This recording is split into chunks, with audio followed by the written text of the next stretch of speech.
is up, folks? It is Hobbs back here with you for Multipackmania and the Horror Man and Horrific Nightmares Jam have brought to you this fantastic segment we've been doing. I've been enjoying it. They've asked us to do our biggest multi-pack collection. And I thought I had 20, but there's only 10 in the case, so this is 16. Now there are 4 color films and 12 black and whites. This is the Monsters collection. Now it's not the Universal, but there's some decent amount of value here. I think 16 films for $1. And yes, I'll review some of these on Dollar Tree Theater as well. But for now, it is time to do the random number generator. It's time to generate the generator. It's time for the generator. It's time for the generator. Alright, so we've got 1 to 16. Let's see what we got, what we're watching today. Number 4. So number 4, we're going to be reviewing The Beast of Yucca Flats. The Beast of Yucca Flats. It is deflecting scientists become a walking monster when enemy agents chase him into a nuclear test site. The Beast of Yucca Flats. Alright, I'll be right back with my review of The Beast of Yucca Flats. So let's talk about The Beast of Yucca Flats. This film came out in 1961. It is an unrated film. It is approximately 54 minutes long. We have it on this Monster Collection 16-pack. It is filmed in black and white, directed by Coleman Francis, starring Douglas Miller, Barbara Francis, Larry Allen,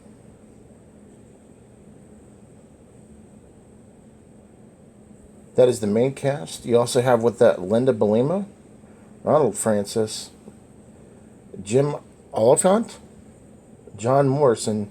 No, not the one from the WWE. Conrad Brooks, and more notably, former wrestler Tor Johnson. So let's talk about this film a little bit.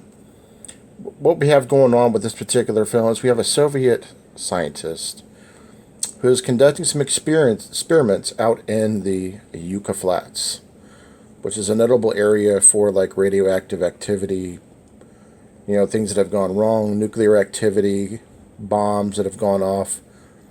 And he gets exposed to some of the things that have happened. And he goes on a rampage in the Yucca Flats. So he proceeds to start to kill people one by one by choking them literally to death. And not really in a way that is too sinister. It's kind of quick and painless. And more specifically, goes after women to start. And then men that try to attack him or come after him or that are with a woman, he chokes them out too as well.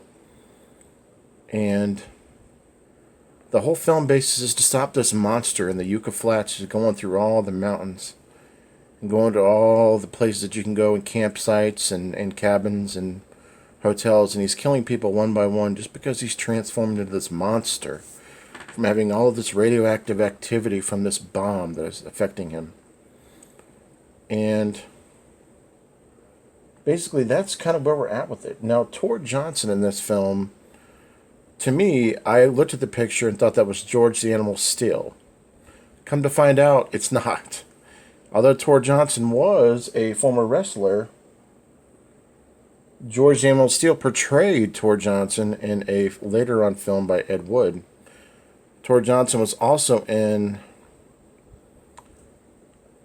quite a bit of Ed Wood films, Plan 9 from Outer Space, etc.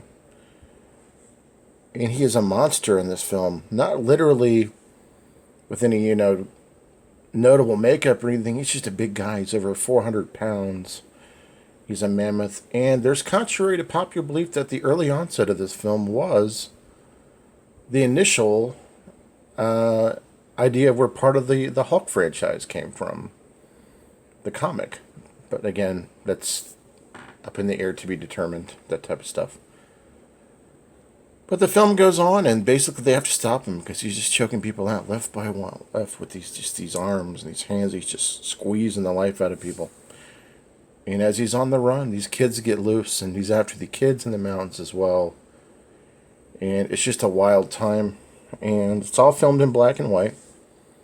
And also, another interesting thing about this film is that it was filmed silent.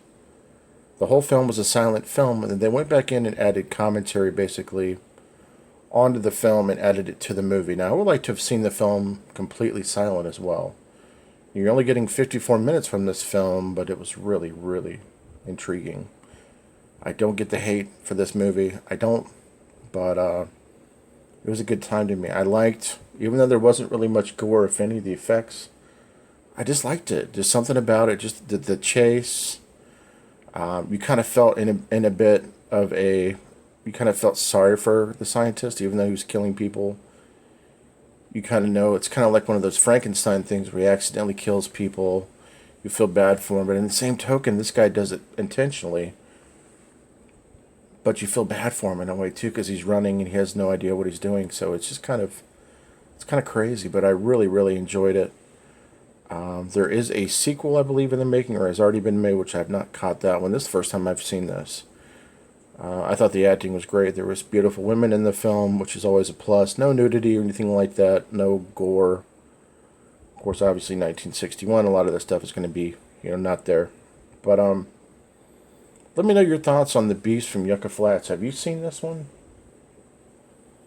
Have you heard of it? Let me know.